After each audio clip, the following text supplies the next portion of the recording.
देवी भागवत।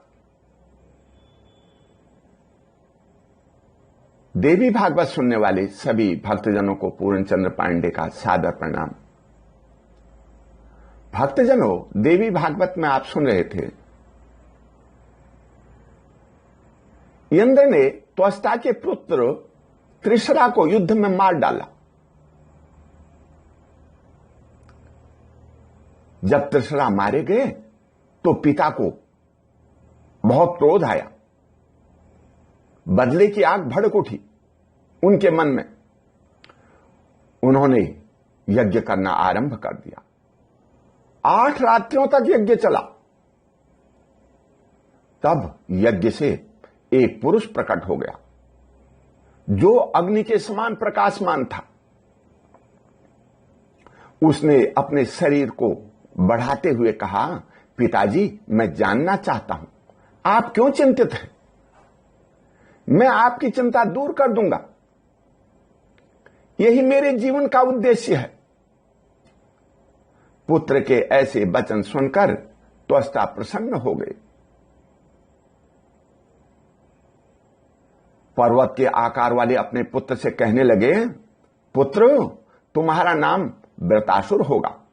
जाओ, इन आयुधों को ले जाओ जिससे तुम इंद्र को मार सको।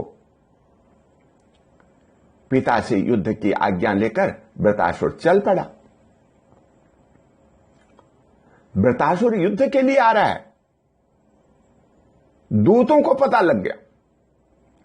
उन्होंने इंद्र से कहा, वृतासुर नाम का दानव आपका घोर शत्रु है। त्वष्टा ने आपका संहार करने के लिए मंत्र प्रयोग से इस दैत्य को उत्पन्न किया है। इसके साथ बहुत से राक्षस भी हैं। आप अपनी रक्षा का प्रयत्न करें। उसी समय अत्यंत डरे हुए देवता भी वहां आ पहुंचे। वो भी अपनी बात सुनाने लगे। देवताओं ने कहा, इस समय स्वर्ग में अनेक प्रकार के अपशकुन हो रहे हैं। रात में भवनों पर रोते हुए राक्षसियों की आवाज और सियारों की आवाज सुनाई देती है। सर्वत्र उत्पात ही उत्पात नजर आ रहा है। सब भयभीत हैं। लगता है अनिष्ट होने वाला है। आप देवगुरु बृहस्पति की मदद से कोई ऐसा अनुष्ठान करें जिससे सारे दुख और कष्ट दूर हो जाएं।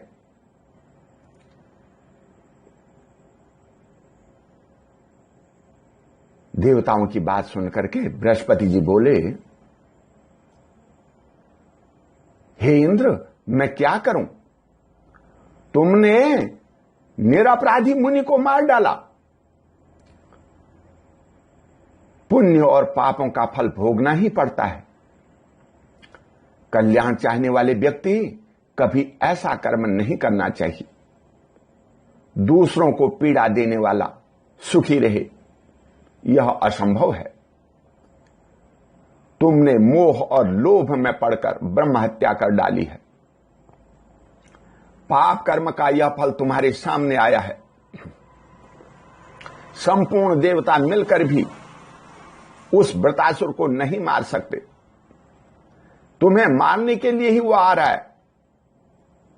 यह किसी प्रकार मारा नहीं जा सकता। बृहस्पति जी के कहने पर वहां कोलाहल मच गया। अब क्या होगा?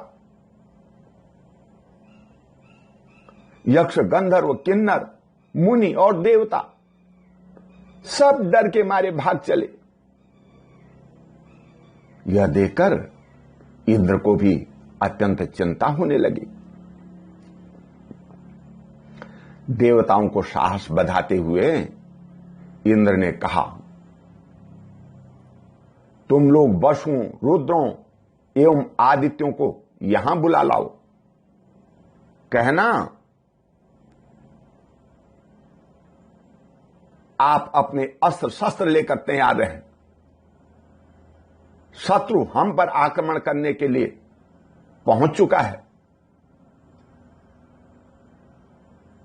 वृत्रासुर तो पहले ही युद्ध के लिए तैयार था, अब देवता भी तैयार हो गए।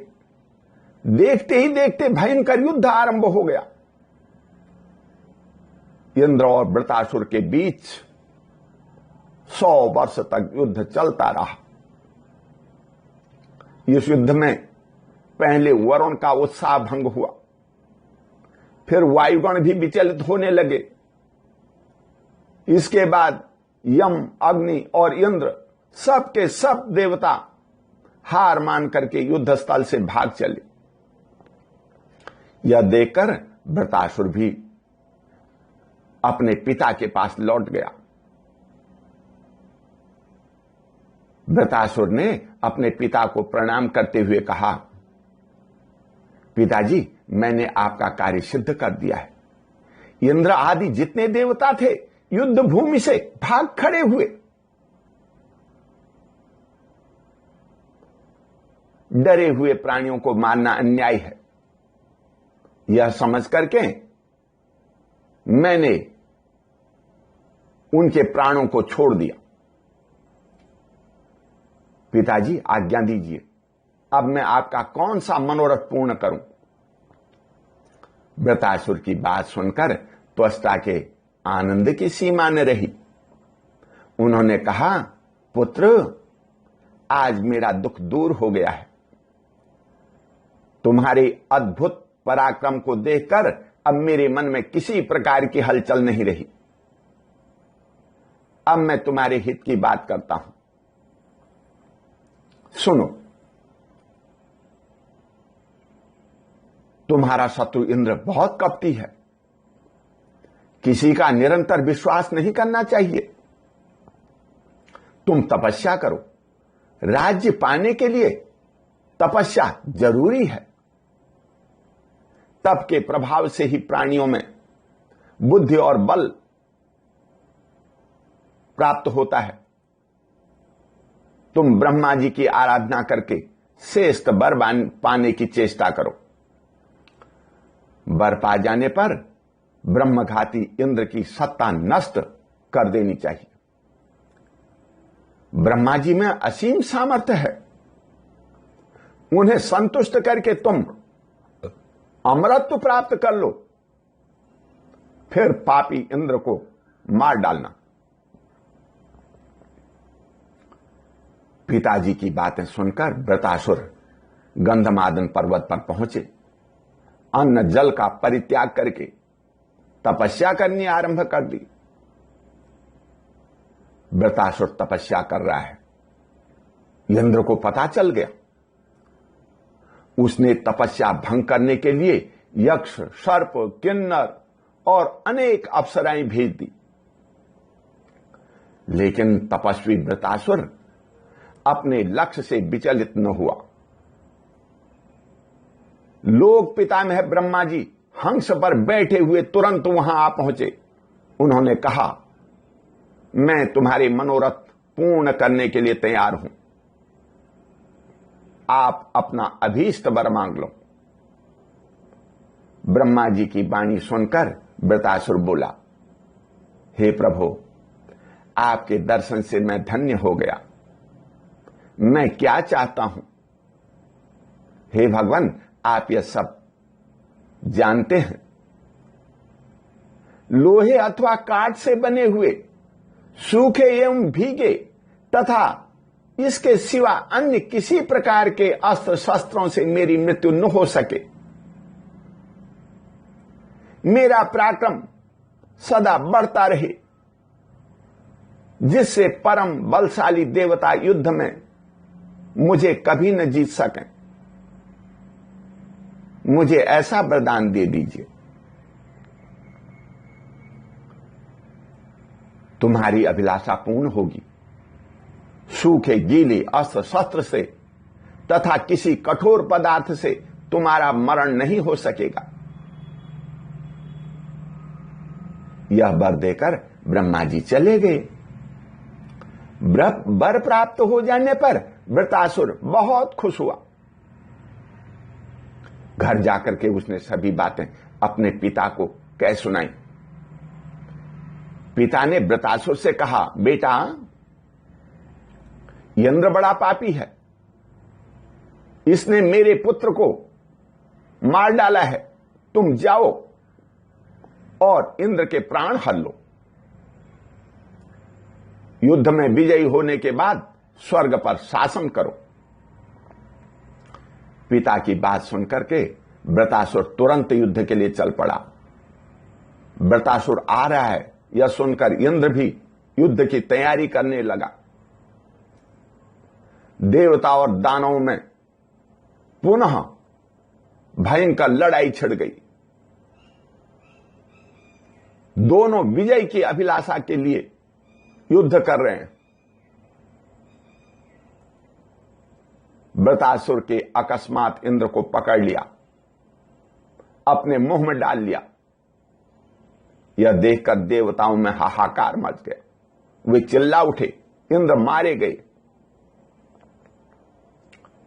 देवताओं का रोना चीखना चिल्लाना सुनकर के देवगुरु बृहस्पति ने कहा, इंद्र अभी मरे नहीं, जीवित हैं, घबराओ मत, उन्हें छुड़ाने के लिए प्रयास करो।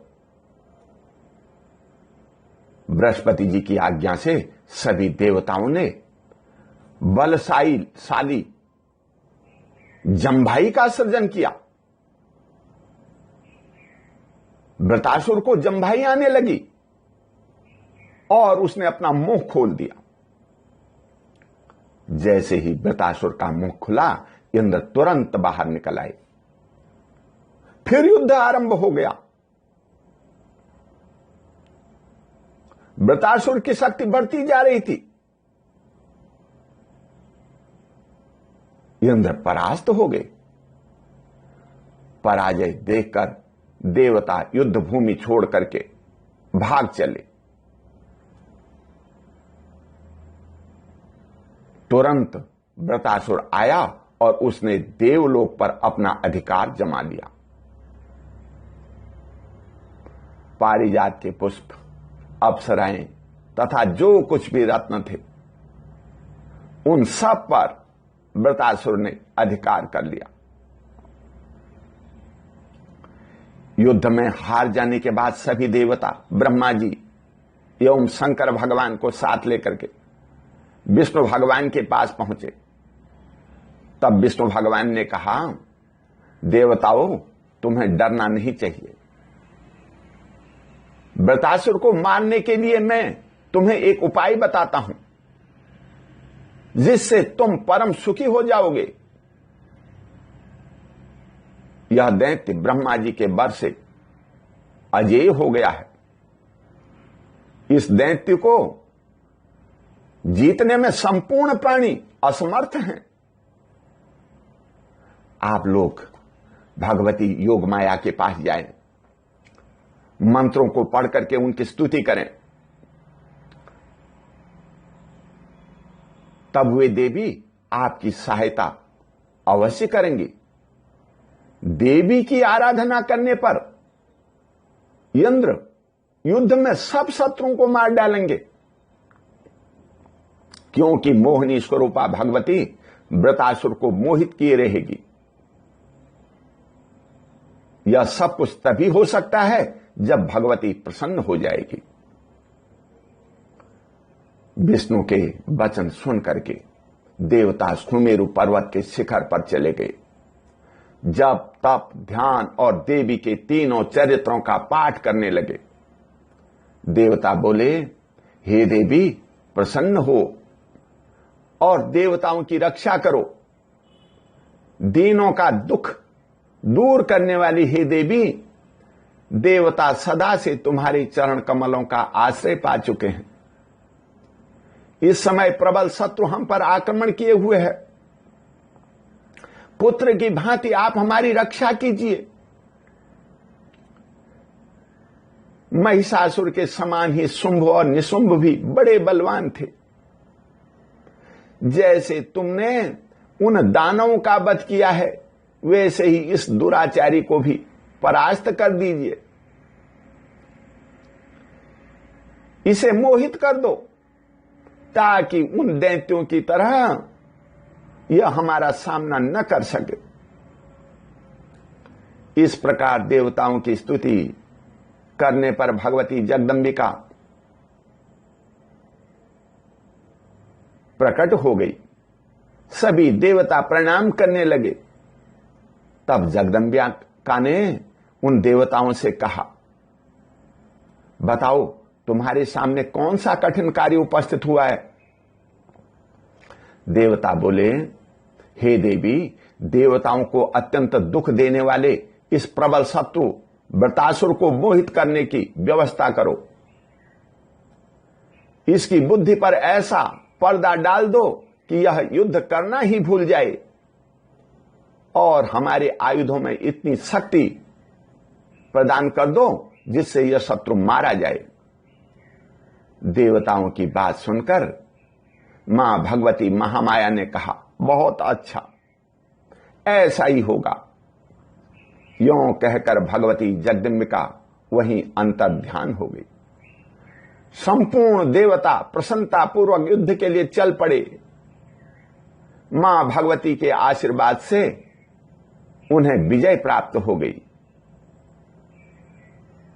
जो भी मां भगवती की आराधना करता है, देवी भागवत की यह कथा बताती है, हमें संदेश देती है, उसकी सदा विजय होती है। ओम शांति। बोल भगवती मैया की जय।